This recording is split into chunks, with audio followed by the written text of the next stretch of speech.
신명기 8장을 시작하면서 모세는 그의 설교를 계속 이어가는데 설교의 이제 본격적인 내용에 해당하는 명령과 또 규례에 대한 부분들을 언급하기 이전에 지금 어떤 서론에 해당하는 부분으로 계속 이야기가 흘러가고 있습니다. 이 서론에 해당하는 부분 가운데서 모세가 계속 강조하고 있는 것은 무엇이냐면 이 명령을 지켜 행하라고 하는 것이죠. 지켜 행해야 되는 어떤 그 이유들에 관해서 어떤 의미에서 보게 되면 반복적으로 설명을 하고 있는 것 같은데 각각의 강조점에 조금씩 차이가 있습니다. 그 부분들을 우리가 좀 살펴보면서 신명기에서 묵상해 나가면 좋겠습니다. 우선 오늘 이제 신명기 8장을 좀 구조적으로 이렇게 나눠 본다면 명확하게 떨어지는 것은 아니지만 두 파트로 좀 나눠서 볼 수 있을 것 같습니다. 1절로부터 10절까지는 기본적으로는 오늘 내가 너희에게 명령하는 이것을 지켜 행하라 라고 하면서 좀 기록된 내용과 또 11절에 보게 되어지면 오히려 오늘 명령하는 모든 명령을 지키지 않음을 주의하라 라고 하는 맥락 속에서 또 이어지게 되어지는 후반부의 파트가 기록이 되어져 있습니다. 먼저 오늘 명하는 지금 이제 설교를 하고 있는 이 당일에 모세가 그들에게 전해줄 그 이야기들을 이들이 지켜야 하는데 오늘 명하는 이 모든 명령을 지키라라고 하면서 시작되어지는 첫 번째 전반부의 단락을 좀 살펴보시게 되면 너희가 만약에 이 명령을 지켜서 행하게 되어지면 너희가 살고 또 번성하고 여호와께서 너희 조상들에게 맹세하신 땅에 들어가서 그것을 차지하게 될 것이다 라고 하는 이야기를 지금 하고 있습니다. 그리고 연이어 등장하는 이야기는 무엇이냐면 광야의 길에 관한 이야기입니다. 그러니까 이제까지 그들이 걸어왔던 광야의 길을 다시금 되돌아보게 하는데 이 광야의 길을 기억하라 라고 2절에서 이야기를 합니다. 너희가 이 40년 동안 광야의 길을 걷게 하신 것을 기억하라 라고 하죠. 그러니까 지금 오늘 이제 신명기 8장에서 모세가 가장 강조하고 있는 것은 이 광야의 길을 기억하는 것입니다.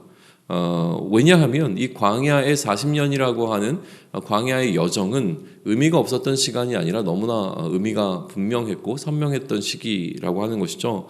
이 광야의 길을 통하여서 하나님께서 이스라엘 백성들에게 요구하신 것은 무엇이냐면 그들 스스로를 낮추고 또 그들을 시험하고자 했던 겁니다. 이 시험하여서 그들의 마음이 어떠한지를 알기를 원하셨고 또한 무엇보다 하나님의 명령을 지켜 행하는지 행하지 않는지를 좀 보고자 하셨던 것이죠. 그래서 너를 낮추시며 너를 줄이게 하시며 또 너도 알지 못하며 내 조상들도 알지 못하는 만나를 내게 먹이신 것은 사람이 떡으로만 사는 것이 아니요 여호와의 입에서 나오는 모든 말씀으로 사는 줄을 내가 알게 하려 하심이라 라고 3절에서 기록을 하고 있습니다. 이 말씀이 예수님께서 광야에서 시험 받으실 때에 그를 시험했던 사단에게 하셨던 이제 말씀이기도 그러니까 인용하셨던 말씀이기도 한데요. 결국 이 광야의 시기를 통하여서 하나님께서 이스라엘 백성들을 깨닫게 하신 것은 무엇이냐면 단순히 먹는 것을 넘어서서 여호와의 입에서 나오는 말씀으로 우리가 살아가야 한다는 것, 거기에 생명이 달려 있음이라고 하는 것을 경험하게 하셨던 그 시간이 이 광야의 시기였다라고 하는 것을 이렇게 얘기해 주는 것이죠. 또한 이 40년 동안 하나님께서 너를 어떻게 보호하셨는가를 기억하게 해야 되는 것입니다. 내 의복이 헤어지지 아니하였고 내 발이 부르트지 아니하였노라 라고 이야기를 합니다.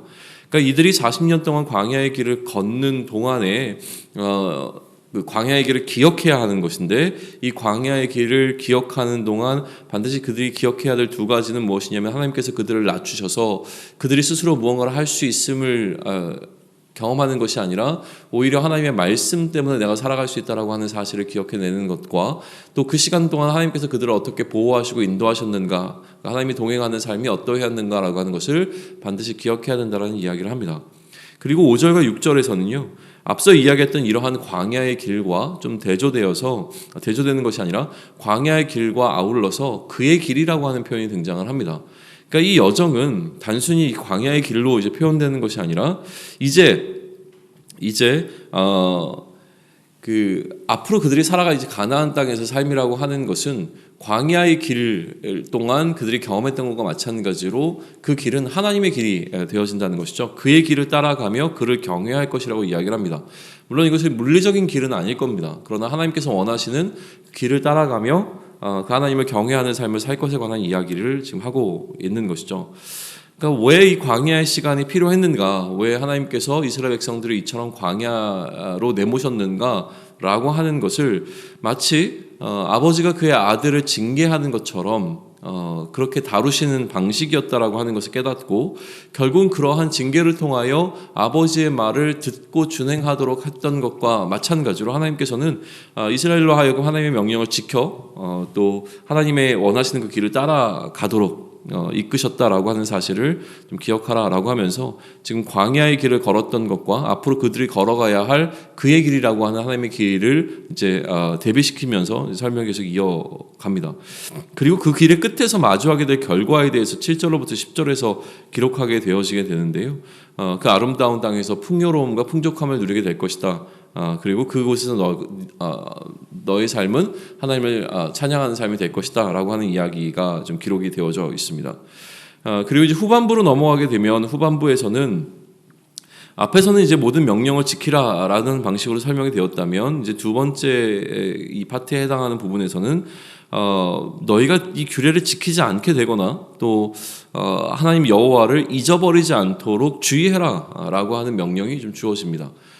지켜야 하는데 이들에게 이제 문제는 무엇이냐면 앞서서는 기억하라라고 이야기를 했잖아요. 근데 기억한 것을 잊지 않도록 주의하라가 되어지는 겁니다. 그러니까 이 기억해야 된다라고 하는 사실이 굉장히 중요한데 이것을 기억하지 못하면 그러니까 하나님께서 40년 동안 그들에게 무엇을 하셨는가를 기억하지 못하고 그것을 잊게 되어지면 그들의 삶 자체가 왜곡되어진다라고 하는 것이죠. 그래서 이 후반부에서는 광야의 삶과 다른 가나안의 삶이 좀 대조되기 시작을 합니다.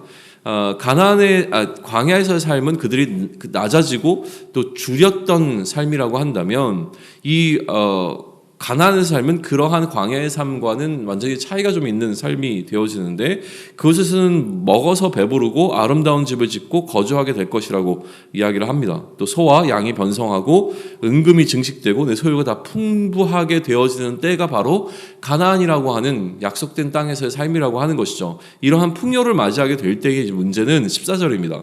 내 마음이 교만하여 내 하나님 여호와를 잊어버릴까 염려하노라 라고 하는 것이죠. 그러니까 이처럼 삶의 환경이 바뀌게 되어질 때에 또한 풍족함을 누리게 될 때에 우리 마음 가운데 찾아오게 되는 것이 바로 이 교만이라고 하는 것인데요. 이 교만을 무엇이라고 하냐면 이 교만은 여호와 하나님을 잊게 만드는 것이라고 지금 이야기를 합니다.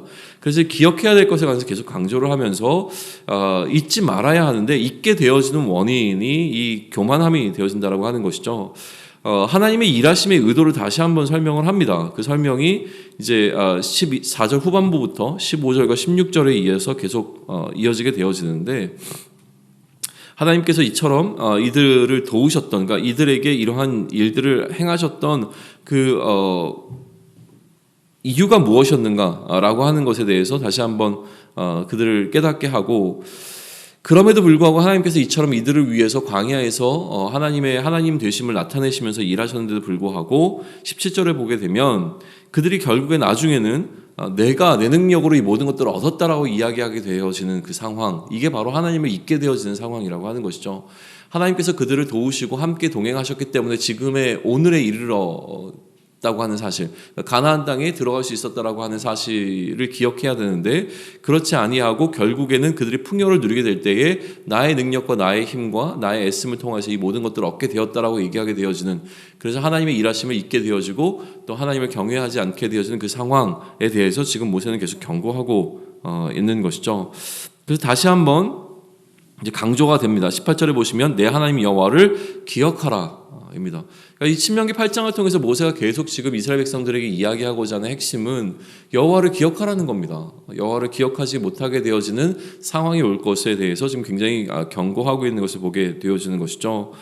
만약에 그러면 잊어버리면 어떻게 되느냐라고 하는 것이죠. 잊어버리게 되는 경우에 대해서 19절과 20절은 이야기하는데 만약 잊어버리고 하나님이 아닌 다른 신들을 좇게 되어진다라고 한다면 너희는 반드시 멸망하게 될 것이라는 것이죠. 너희가 멸망시킨 그들과 같이 너희도 멸망하게 될 것이라고 하는 사실을 꼭 기억해야 된다라고 하면서 지금 이 신명기 8장이 마무리가 되고 있습니다. 신명기 8장에서 가장 강조되는 것은 계속 이야기했지만 이제 여호와를 기억하는 것인데요. 이 여호와를 기억함에 있어서의 굉장히 중요한 부분은 무엇이냐면 그들의 광야의 시간 동안 하나님께서 그들을 어떻게 다루셨는가를 기억하라는 것입니다.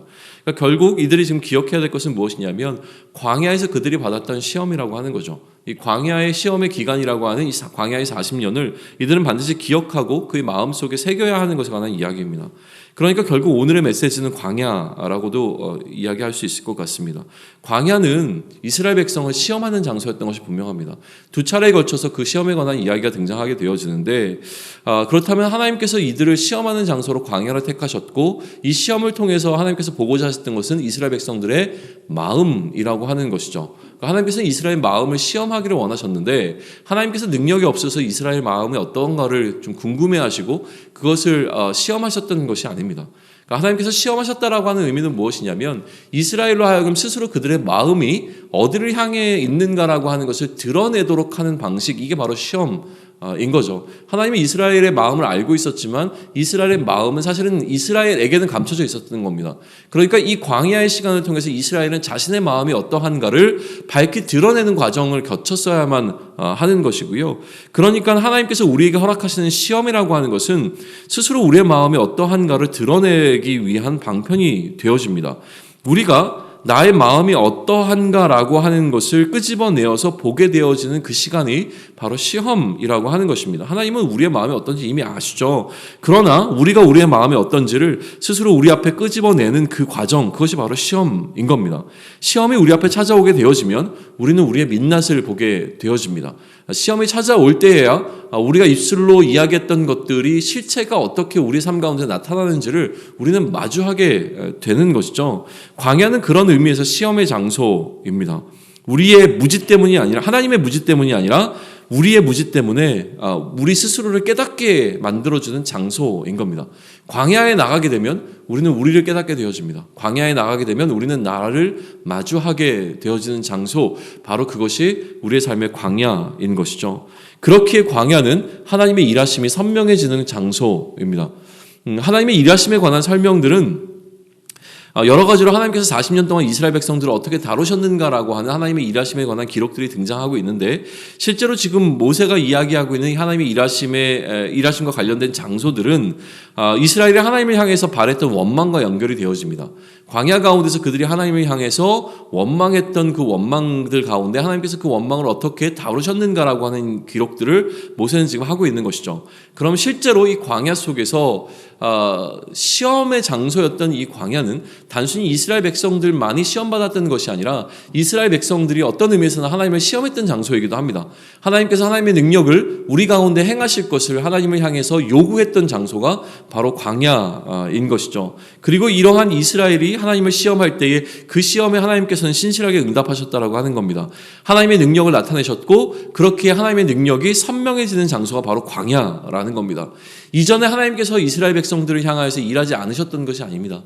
하나님은 신실하셔서 어제도 오늘도 내일도 일하시는 하나님이죠. 그러나 광야라고 하는 장소는 굉장히 특별해서 그 광야라고 하는 장소에 서게 되어지면 하나님의 일하심이, 그러니까 드러나지 않고 감추어져 있었던 그 하나님의 일하심이 드러나게 되는 선명해지는 장소가 바로 광야라는 겁니다. 광야에서 우리는 하나님의 일하심을 또렷하게 선명하게 바라보게 되고 경험하게 되어집니다. 그리고 비로소 깨닫지 못했던 은혜를 깨닫게 되어지는 장소가 광야라고 하는 것이죠.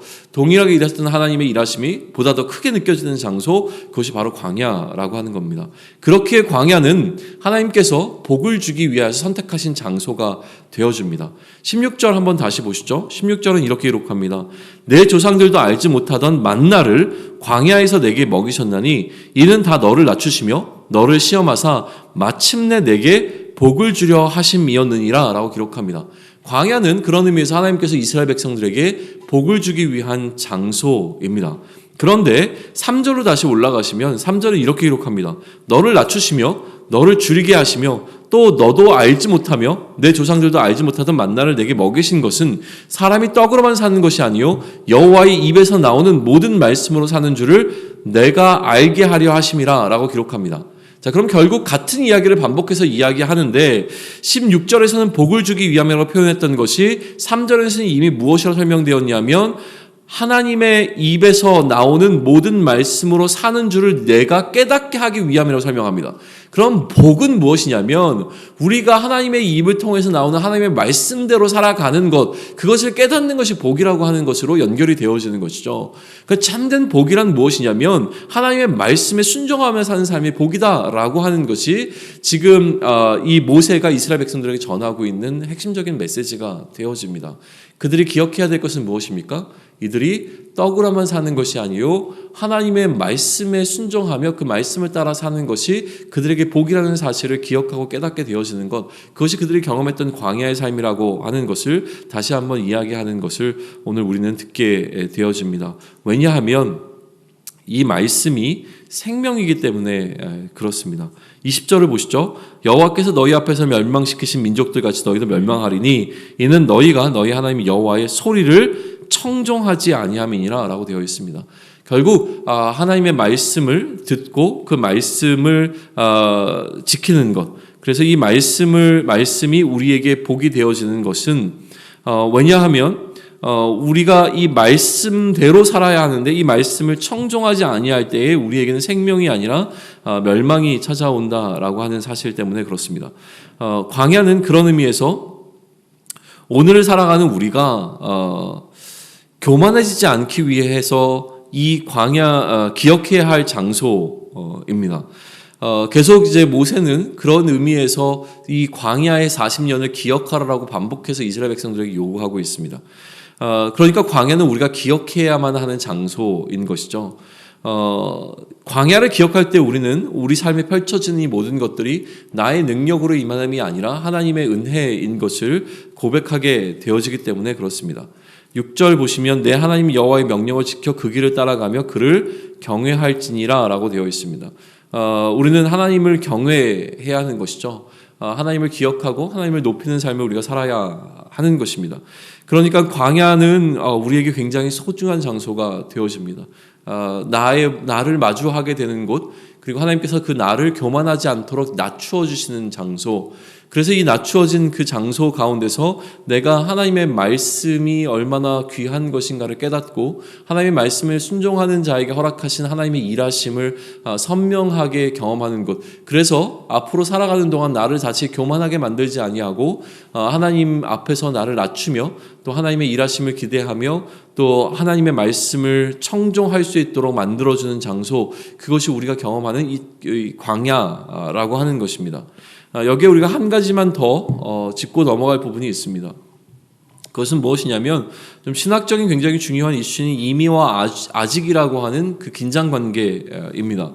왜냐하면 우리는 지금 이 이스라엘 백성들이 거쳐왔던 광야와 가나안을 어떻게 매칭시킬 수 있냐면, 광야는 여전히 우리가 도달하지 않은 그 여정이기에 우리가 오늘 살아가고 있는 삶의 여정을 광야라고 설명할 수 있습니다.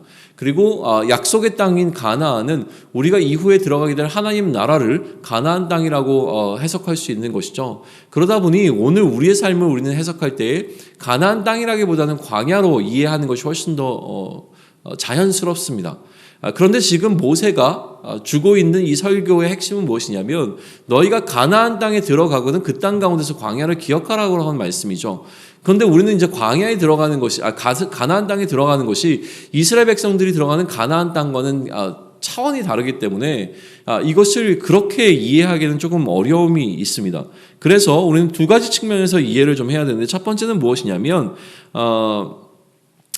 아직이라고 하는 개념 속에서 먼저 이해를 좀 할 필요가 있습니다. 아직 임하지 않은 하나님 나라, 아직 우리가 들어가지 않은 가나안 땅을 생각한다면 우리의 삶은 여전히 광야 가운데 놓여 있습니다. 그러니 이 광야 가운데 이스라엘 백성들이 경험했던 것 같은 그 경험들을 우리는 충분히 경험해야 된다는 측면에서 오늘 우리가 서 있는 이 광야 가운데 우리가 무엇을 바라봐야 하는가를 말씀을 통해서 좀 우리는 얻을 수 있다라고 하는 것이죠. 광야 가운데 하나님의 일하심을 선명하게 경험하고 또 광야 가운데 우리 스스로를 낮추게 되어지는 그 시간, 그래서 하나님의 그 시험 앞에 우리가 어떠한가를 드러내고 또 그러내는 우리의 자신을 통하여서 하나님의 은혜를 덧입는 그 시간, 그것이 우리가 경험해야 되는 오늘 매일의 삶일 것입니다. 이 광야의 삶을 그런 의미에서 걸어가야 하는 것이죠. 그러나 이미라고 하는 관점에서 보게 되면 이미 우리는 가나안 땅에 들어와 있습니다. 가나안이라고 하는 것은 하나님께서 우리에게 약속하신 그 땅이고 우리는 이미 하나님 나라가 우리에게 임한 삶을 살아갑니다. 그리스도의 다스림이 우리 가운데 임해 있는 그 상황을 우리는 살아가고 있는 것이죠. 그러기에 그리스도의 통치가 임하고 있는 우리의 삶을 바라볼 때 우리는 교만해지지 않기 위해서 몸부림쳐야 되는 삶을 살아야 하는 것이죠. 이 이중성은 신명기를 묵상하는 동안 계속될 것이 분명해 보입니다. 우리의 또 삶 가운데서, 그러니까 신명기뿐만이 아니라 우리의 삶 가운데서 내가 현재 광야에 놓여 있는 것 같은 삶과 또한 가나안에 머무는 것 같은 그 삶이라고 하는 두 가지 삶의 긴장 관계가 우리의 삶을 계속 이끌어갈 것이라고 하는 것이죠. 어느 순간 우리 가운데 어려움이 찾아오게 되면 우리는 광야를 맛보게 될 것입니다. 그러나 어느 순간 우리 삶 가운데 샬롬이 찾아오게 되면 우리는 이 가나안을 맛보게 될 것이라고 하는 것이죠. 광야에 머물러 있는 것 같은 느낌이 들 때에 그런 상황을 마주했을 때 우리는 이 광야 가운데서 일하는 하나님의 일하심을 선명하게 경험하기를 원합니다. 그러나 우리 삶 가운데 샬롬이 찾아오는 것 같은 그 상황 가운데 우리는 여전히 우리의 광야에서 경험했던 그 하나님을 잊지 아니하고 이 샬롬 가운데서 우리가 교만해지지 않기 위해서 하나님을 기억하는 삶을 살기 위해 우리의 최선을 다할 것에 대해서 우리는 신명기를 통해서 지혜를 얻고 또한 그러한 결단함을 누릴 수 있는 시간들이 되기를 원합니다. 광야의 삶을 살며 하나님의 일하심을 더욱 선명하게 경험할 수 있는 오늘이 되기를 소망합니다. 하나님의 일하심으로 오늘 나의 삶에 임한 하나님의 나라를 경험하게 될 때에 우리가 교만하지 아니하고 하나님의 일하심을 더욱더 선명하게 경험했던 그 시간을 기억함으로 말미암아 하나님을 경외할 수 있는 오늘이 되기를 또한 소망합니다. 아멘.